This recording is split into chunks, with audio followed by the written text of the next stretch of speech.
Good to see everyone. Yeah, welcome. Really good. Yeah, just feels so good to be with you all. Yeah. It's nice to see you because you are me. You know, we always look at ourselves. Lisa Fair always said, I look pretty good. She looks at people.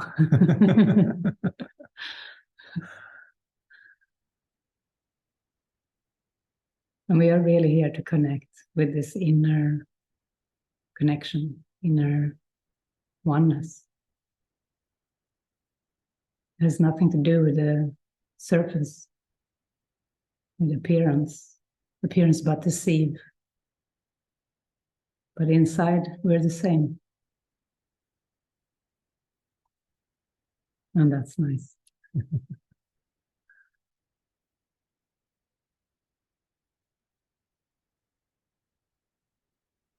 Anyone want to lift up anything for healing?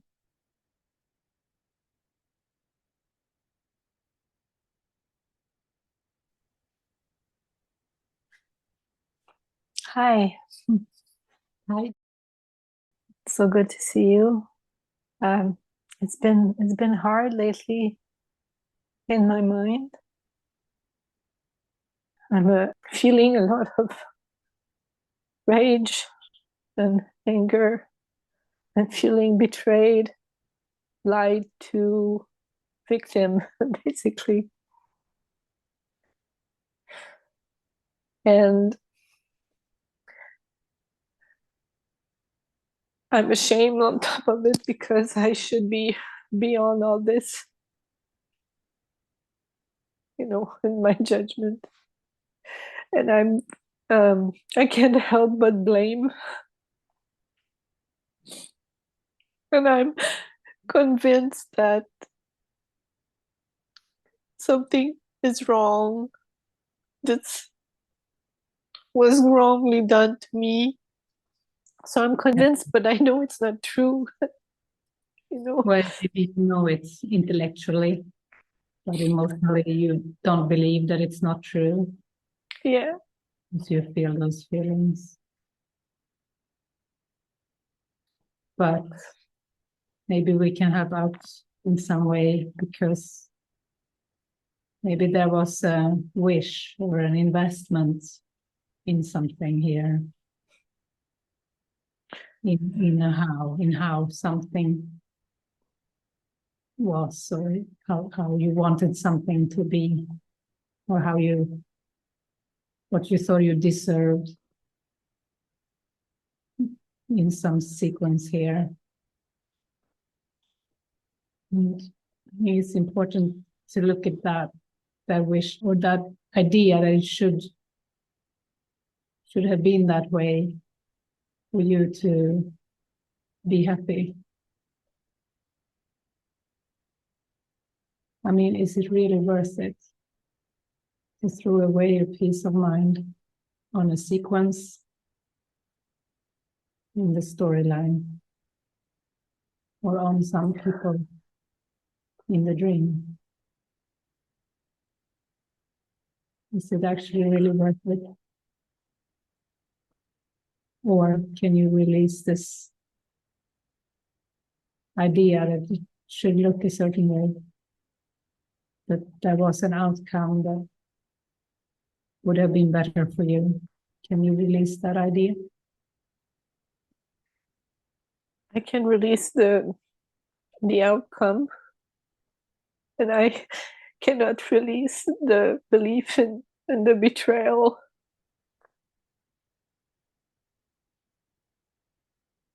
From my sister, friend.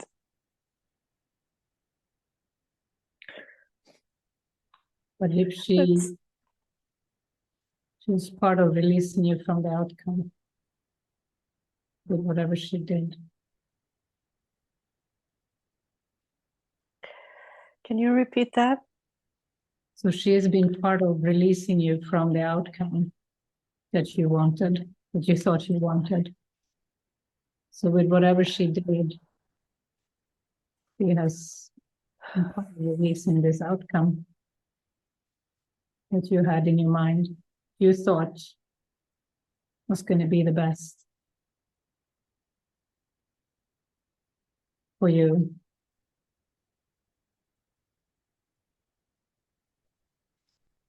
So you can look at what aspects are healing in this. Perhaps the idea of being liked is one of the aspects that are up.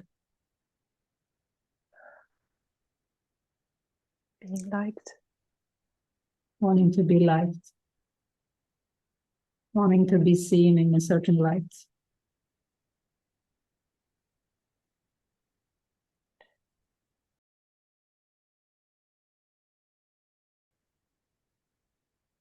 I certainly feel unsafe.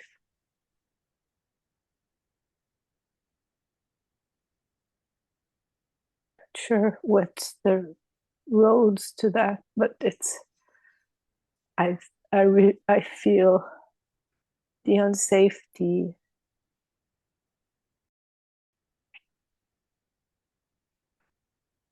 But it's unsafe for the person. So for the person,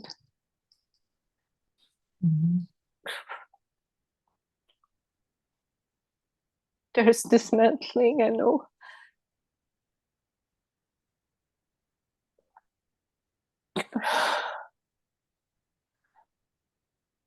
And there was some money stolen in my room, and there's all kinds of little symbols that I don't, I'm thinking I don't care about the money. I care about it's like the feeling of someone coming and knowing and not telling me it's that sense of safety and of trust again.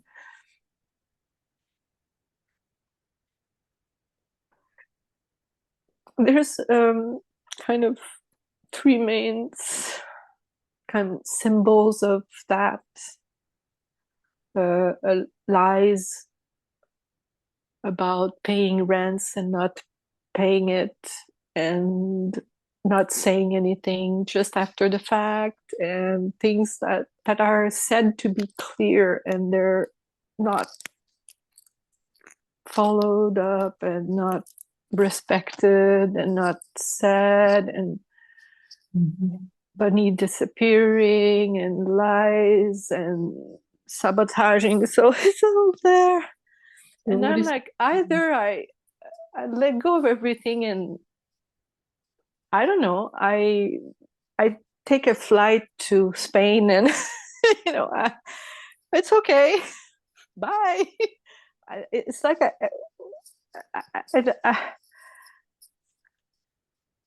yeah, need help. Yeah. I think, it's okay to communicate, to have meetings and to have further meetings. If communication is down, but it's still not clear, it's still not a joint experience. Hidden thoughts, it is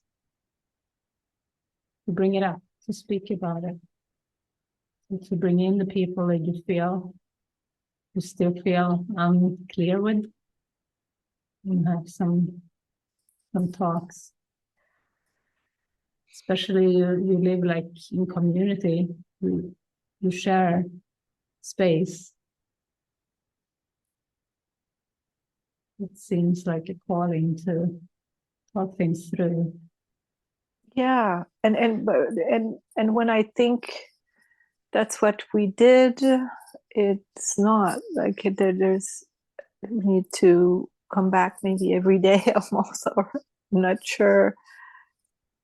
And I seem to be the person, or calling out things, and yeah, I don't like it. I don't like it. Okay. That's why you're that person. Okay. Gonna have to hear what you don't like and practice letting the Holy Spirit speak through.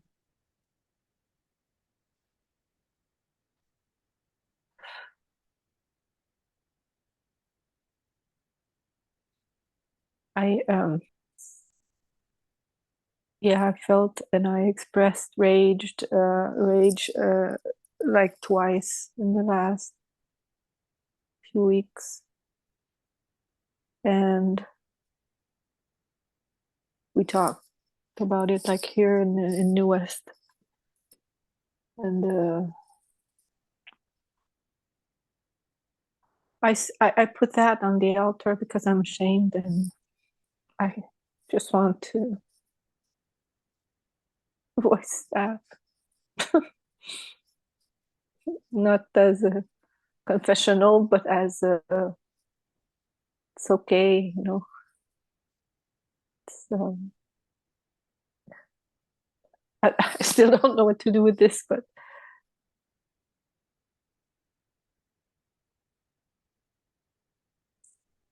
we had a joining a few days ago that was incredibly profound and open, very, very beautiful. And I felt it's like it's an honor, or I feel the love of being here with people that are willing to look at things. But, you know, like it feels like it needs to be unpacked still. Like it's like, and I'm not sure if it's my spin, or is it, can I talk again? Can I ask again to talk again about the same again thing? You know, I don't know if it's helpful, because it loosen up. It, you know, I feel that there's a release, and then the next day, oh, it's still there. Mm-hmm. Not at the same degree, but yeah. Well, I noticed there was the part about the feeling betrayed on that story. The guidance was for you more to look at the investment and release it and work through it. But then this other part about what's happening around you in the house, the guidance is more about communication. So, yeah. Oh, yeah, I see it. That's helpful. Thank you. I missed you so much. glad to see you again.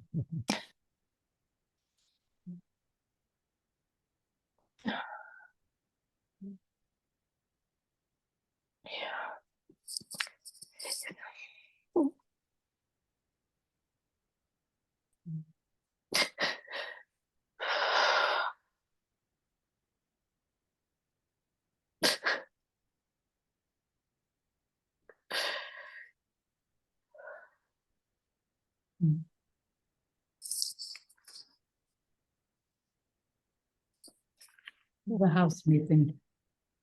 That's what I'm hearing.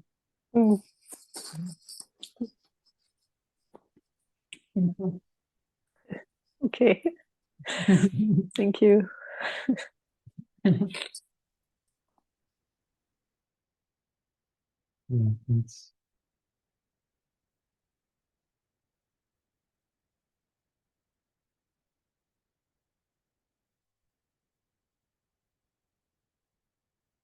We can go to B next.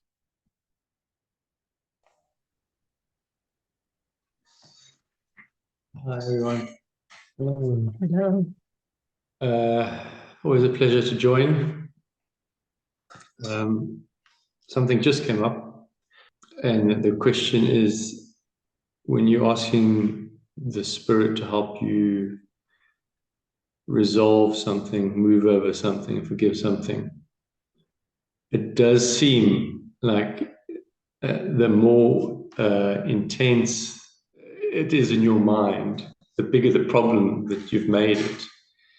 It does feel like you're asking for that same forgiveness or that same communication almost every night or every time you try and be present.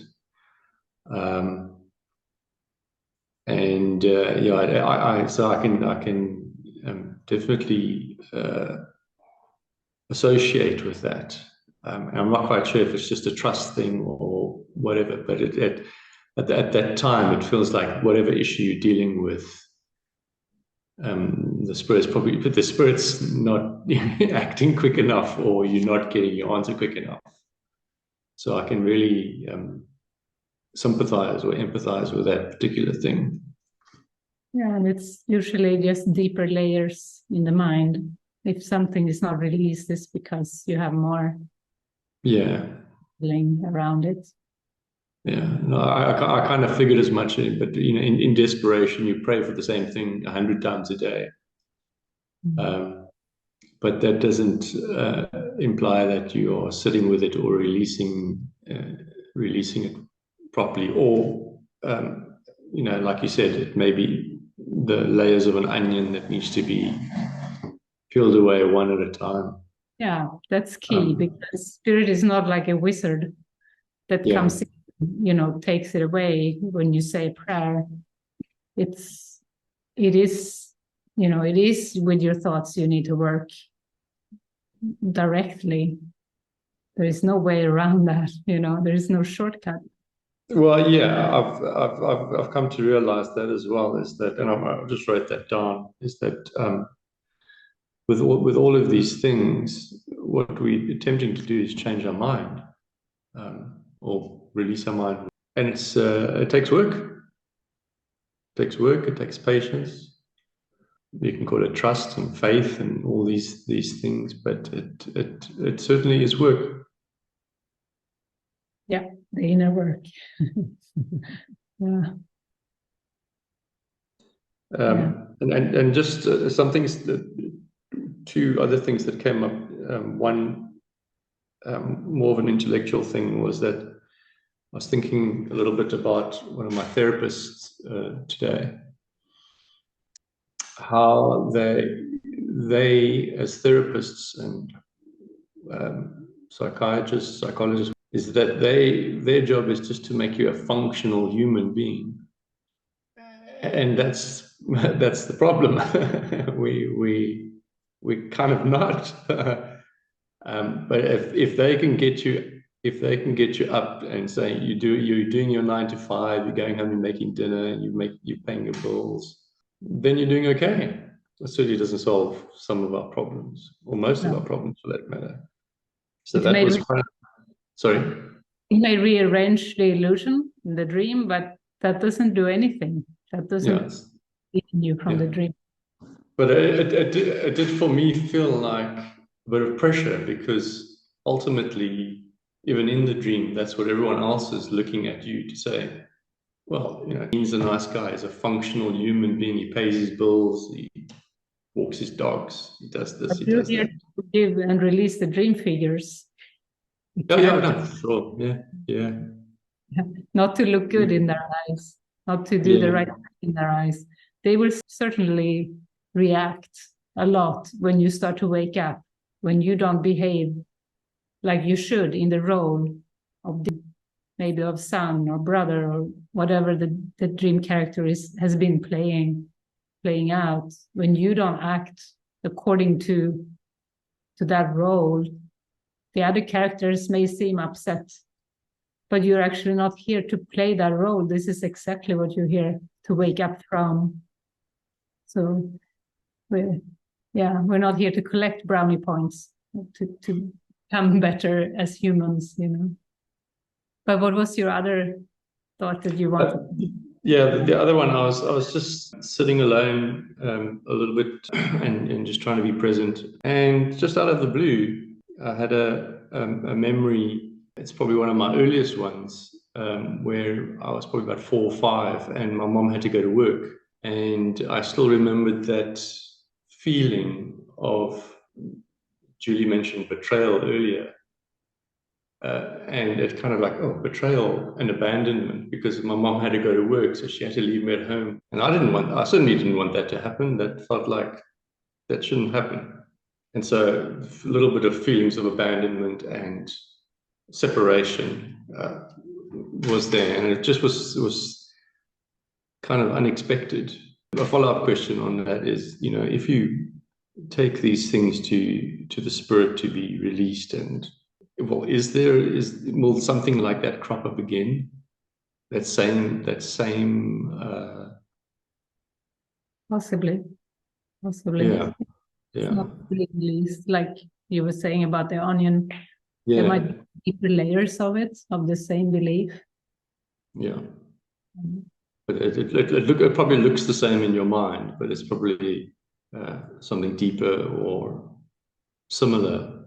It may even come up as anger at some other stage, I would imagine. So, or fear, or whichever.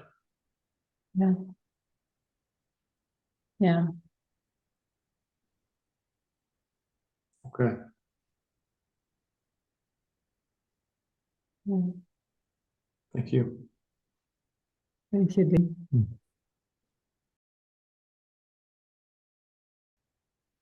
Yeah. And the good news is we don't even have to focus too much on that, to figure out how many layers of onion are left or where we are, how many layers we've done so far. We just have to be willing to peel whatever layers here. And then just be willing the next time another layer is here, right? Just that willingness. It's like, you want to be a really good onion peeler,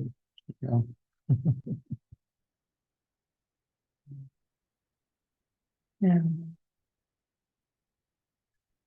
I remember one stage of this journey of healing and awakening is this stage of going through, where am I at? Where am I at? How deep have I gone? How far have I gone? And comparing, and who would do that? Who would analyze where the dream figure is? Only the ego would analyze where you're at, or like which stage you are in, or so yeah, it really is so simple to just stay with what is here now. And even to say, oh, if I'm blocking anything from awareness, I'm willing to see what it is. I'm willing for it to come up. Just to keep having that prayer.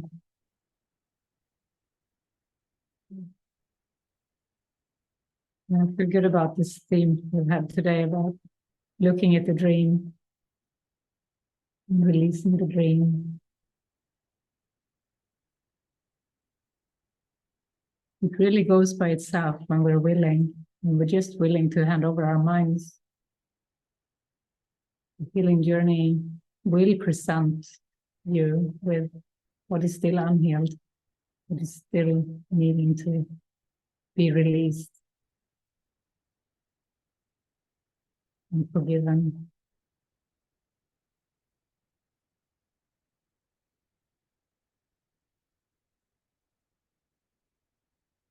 Anna. I would just like to put on the altar feeling chronically responsible for everybody's upset. I've been that way since I can remember being little, and how that's really affected my ability to communicate and what I want to communicate. And it seems to have caused quite a bit of confusion in my head and things like that. And I just would like to put that on the altar. Just always feeling responsible for everybody's up. It doesn't even matter who it is. Like if I see someone I don't know that's upset, somehow I feel responsible for their upset. So I just wanted to put that on the altar just feeling responsible for everybody's upset. Yeah. Thanks for putting that on the altar, and maybe you can see the guilt that is underneath that. Yeah. I also believe that I upset God at some point. That I upset him. Mm-hmm.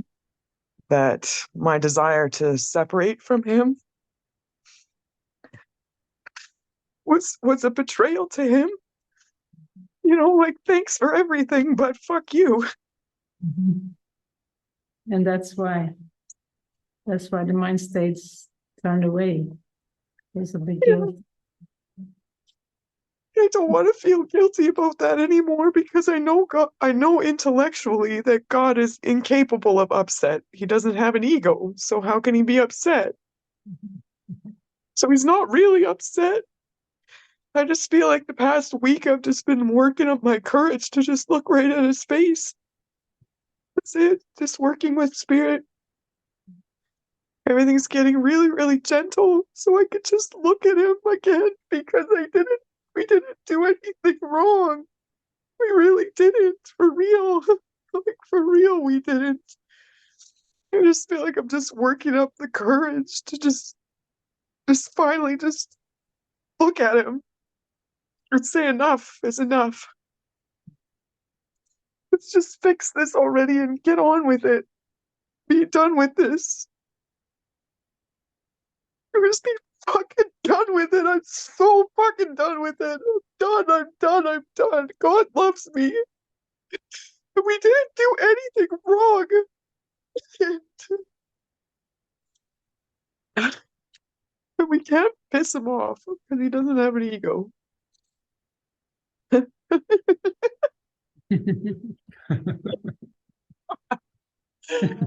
Oh, so much ado about nothing, hey? Holy crap. Like, holy. Yeah.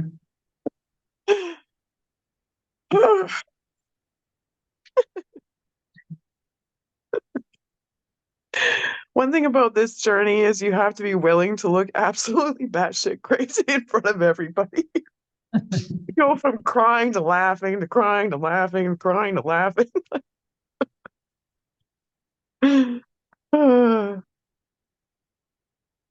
That's it. Thank you. Beautiful. Thanks for sharing. Yeah. Yeah, it's good. We're all in this together. It's okay. Okay to look crazy. Which I don't think you do, by the way, and I think you're great too. Which is very open. It's very helpful.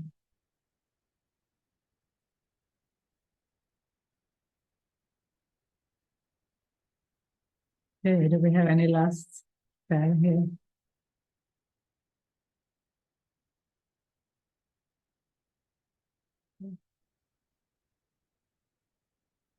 Take a look at today's lesson. So today is a new passage here with the lessons. It's what is a miracle.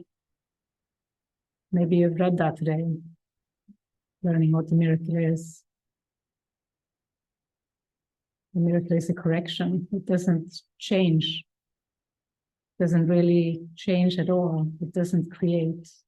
It merely looks at devastation and reminds the mind that what it sees is false. If you have a belief in devastation, if you have a belief in separation, hurt or loneliness, fear or anger, the miracle would just see it and remind you that it is false, that this is false, that you're safe. You're safe in connection, at home in heaven.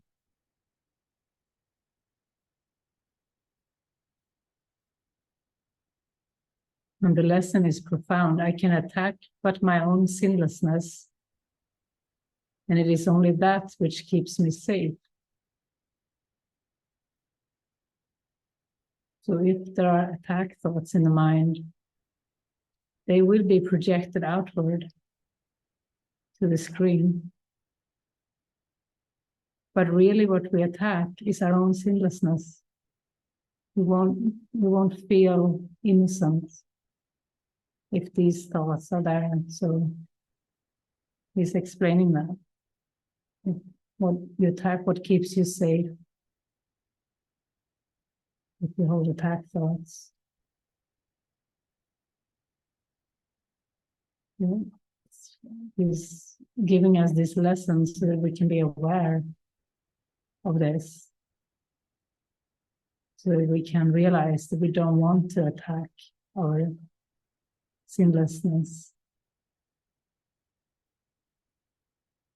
So if we still have unforgiveness with somebody, we want to practice on those people. And to realize you attack your own innocence by holding those attack thoughts. This is so sweet. So it talks about the holiness we carry. Not as people, but as Christ's mind. It is holy. Father, your Son is holy. I am he on whom you smile in love and tenderness, so dear and deep. And still, the universe smiles back on you and share your holiness. How pure, how safe, how holy then are we, abiding in your smile, with all your love bestowed upon us, in sinlessness so perfect, that the Lord of sinlessness conceives us as his Son, a universe of thought completing him. It's like a poem. It's like a love poem from God to our holy self, to who we are.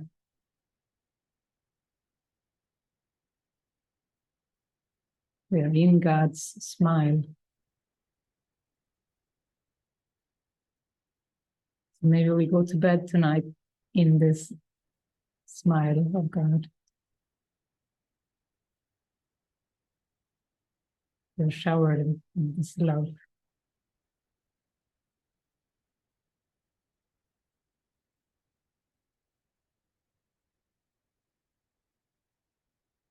Thank you everyone for joining in.